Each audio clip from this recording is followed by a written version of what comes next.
Halo, jumpa lagi di Jurnal Barata. Sistem politik di Tiongkok adalah suatu sistem yang memiliki unit maupun organ sistem yang cukup banyak dengan berbagai fungsi dan tugas yang sangat terperinci. Dengan alur kinerja sistem politik yang demikian, maka dapat dikatakan bahwa sistem politik di Tiongkok berbeda dengan sistem politik di negara lain pada umumnya. Pada sistem politik Tiongkok, satu-satunya institusi pemerintahan yang sangat memiliki peran besar dalam pengambilan keputusan serta perumusan kebijakan adalah Kongres Rakyat Nasional atau NPC. Kekuasaan legislatif yang dimiliki oleh Kongres Rakyat Nasional sangat kuat, sehingga keputusan NPC atau Kongres Rakyat Nasional ini menjadi suatu ketetapan yang harus dilakukan oleh pihak eksekutif, dalam hal ini adalah Dewan Negara. Lantas, kenapa Kongres Rakyat Nasional menjadi lembaga pemegang kekuasaan eksekutif tertinggi di Tiongkok?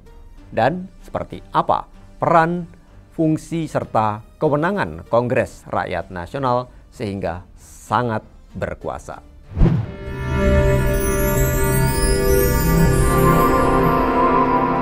Jurnal Barata. Kongres Rakyat Nasional atau NPC merupakan suatu bentuk organisasi yang menjadi simbol kekuatan Tiongkok dan bagian paling fundamental bagi sistem politik Tiongkok. NPC pertama kali dilaksanakan pada tahun 1954 yang diselenggarakan setiap 5 tahun sekali dan sekaligus memilih anggota Kongres.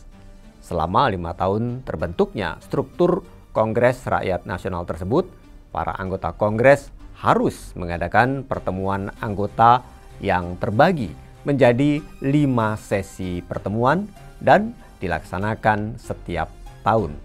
Anggota Kongres Rakyat Nasional dipilih dengan cara melakukan pemilihan individu yang berasal dari partai. Pemilihan dilakukan oleh Departemen Organisasi Partai Komunis Tiongkok, sedangkan alokasi perolehan kursi para kandidat anggota Kongres ditentukan oleh Standing Committee. Anggota Kongres Rakyat Nasional merupakan individu yang berasal dari berbagai macam kalangan profesi, akademisi, spesialis di berbagai bidang kajian ilmu, dan suku-suku minoritas. Mereka beranggotakan 2.980 orang yang menduduki kursi sebagai anggota Kongres. Sedangkan dalam persidangan, Kongres Rakyat Nasional menetapkan dan mengangkat Standing Committee yang beranggotakan 175 orang yang terdiri dari wakil PKT sebanyak 97 orang atau 55,21%. Kemudian United Front sebanyak 50 orang atau sekitar 28,72% dan sisanya 28 orang adalah wakil dari suku-suku minoritas di Tiongkok.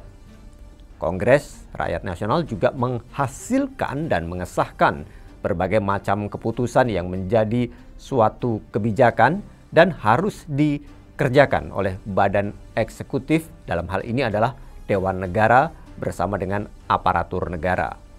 Aktivitas dan kinerja Kongres Rakyat Nasional hanya dilakukan di tiap-tiap sidang atau sesi pertemuan setiap tahun. Selain dari waktu yang ditentukan untuk melakukan sesi pertemuan, maka tugas dan fungsinya dibekukan untuk sementara hingga pertemuan anggota Kongres Rakyat Nasional di sesi berikutnya. Pada masa pasif tersebut, tugas dan fungsi mereka digantikan oleh Standing Committee yang juga menetapkan dan mengangkat sebanyak 15 orang ketua Steering Committee mereka yang terdiri dari para deputi senior. Pada periode 2018 hingga 2023 kemarin, ke-15 orang tersebut terdiri dari 8 orang wakil dari PKT, kemudian 5 orang wakil dari United Front, dan 2 orang wakil minoritas. Dengan demikian menjadi jelas bahwa pemegang kekuasaan eksekutif tertinggi di Tiongkok adalah ke-15 orang tersebut. Mereka sehari-hari sibuk bekerja memutuskan masalah-masalah kenegaraan. Itu artinya baik presiden dan perdana menteri sepenuhnya tunduk kepada mereka.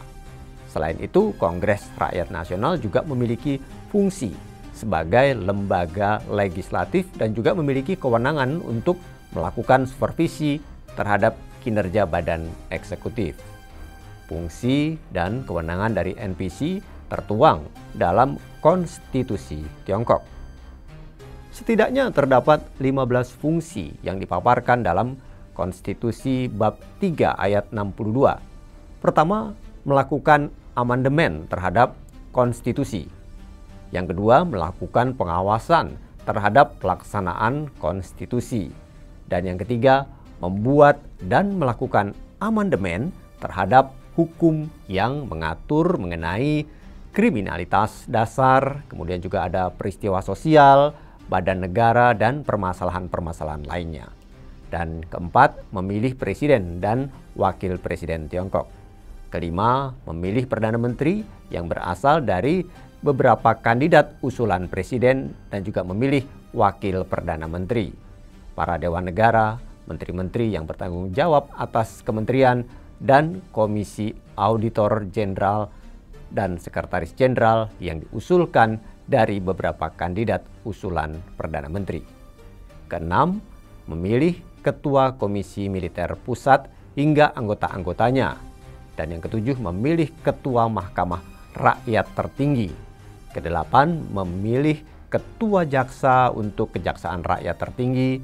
Dan kesembilan, melakukan evaluasi dan menyetujui rencana ekonomi nasional dan pengembangan sosial beserta laporan mengenai implementasinya.